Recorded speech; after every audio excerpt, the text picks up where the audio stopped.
In 1963, a farmer walked into the most feared office in Italian motorsport to complain about a spare part that cost him 10 lire, less than a cup of coffee. The man behind the desk laughed him out of the building. That laugh created the only company on earth that Ferrari has never been able to shake off. And it started with a tractor clutch. This is the story of the most profitable insult in automotive history. By the end of this video, you'll know how a man who sold tractors for a living built a Ferrari-Killer in just 4 months, and why he couldn't have done it without Ferrari's own biggest mistake. You'll also learn something strange.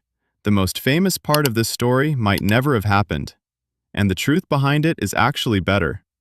Stick around for the ending, because once you see it, you'll never look at a Lamborghini badge the same way again.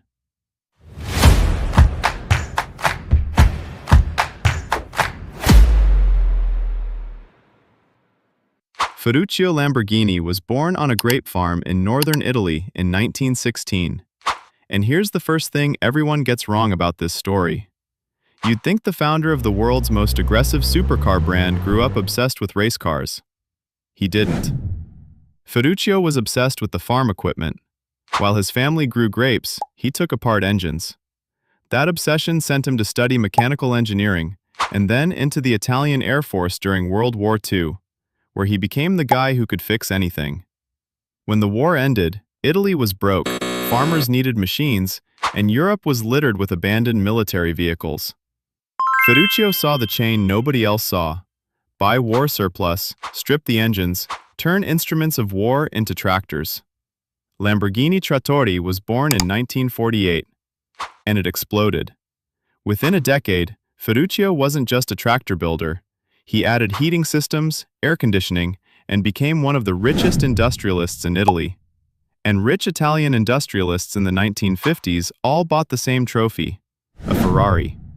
Ferruccio bought several, including a 250 GT. When new clients came to sign tractor contracts, he'd take them to dinner in it. The Ferrari was his business card. There was just one problem: the clutch. It kept burning out. Over and over, he drove to the Ferrari factory in Maranello, paid for repairs, drove home, and burned it out again. For a man who built machines that had to survive years in muddy fields, a luxury car that couldn't survive a dinner run was maddening. So he did what no other Ferrari customer would dare. He told his own tractor mechanics to take the sacred machine apart. What his mechanic found inside that gearbox changed automotive history. The clutch inside his Ferrari was the same clutch Ferruccio installed in his tractors. Not a similar one, the same commercially available part. According to Lamborghini's own longtime test driver, Valentino Balboni. And here's the detail that made Ferruccio's blood boil. He paid around 10 lire for that clutch at his factory. Ferrari was charging him 1,000 for the replacement. 100 times the price, for a part he had sitting on his own shelves. Ferruccio was, in Balboni's words, so mad. He drove straight to Maranello and demanded to see the man himself, Enzo Ferrari. Now, quick reset, because this is where the story becomes a legend. Two of the proudest men in Italy, face to face. Ferruccio explains the clutch problem. He even offers suggestions, maybe a partnership. Tractor money meets racing pedigree. And Enzo Ferrari, a man famously allergic to criticism, delivers the most expensive sentence of his life. Let me make cars, you stick to making tractors. Ferruccio drove home furious, and somewhere on that road, he made a decision. He wouldn't just complain about Ferrari, he would compete with Ferrari. What happened next should have been impossible. Building a car company from nothing takes years. Ferruccio unveiled his first car, the 350 GTV, with a screaming V12. At the Turin Motor Show, just 4 months after founding Automobili Lamborghini in 1963. 4 months? How? Because of Ferrari's other mistake. 2 years earlier, something extraordinary had happened inside Ferrari. 5 of Enzo's top men walked into his office. Among them, Giotto Bizzarini, one of the greatest engine designers alive. They complained that Enzo's wife was interfering on the factory floor. Enzo didn't address the complaint. He fired all five on the spot. History remembers it as the Palace Revolt. So in 1963, a furious tractor magnate showed up, with essentially unlimited money and a grudge. And waiting in Bologna? A supply of world-class, unemployed, equally bitter Ferrari engineers. Bizzarini designed Lamborghini's V12. That engine architecture powered Lamborghinis for almost 50 years. Follow the chain here, because this is the part nobody puts together. Ferrari's temper fired the engineers. Ferrari's parts pricing enraged the customer. Ferrari's insult gave that customer a mission. Every single ingredient of Lamborghini was manufactured by Ferrari. Enzo didn't just create a rival, he assembled one, piece by piece, out of his own worst habits. And the tractor salesman didn't just show up. He out-Ferrari'd Ferrari. Ferruccio's strategy was surgical. He'd never build race cars. Racing, he said, was a bottomless pit of money. Enzo's obsession and Enzo's weakness.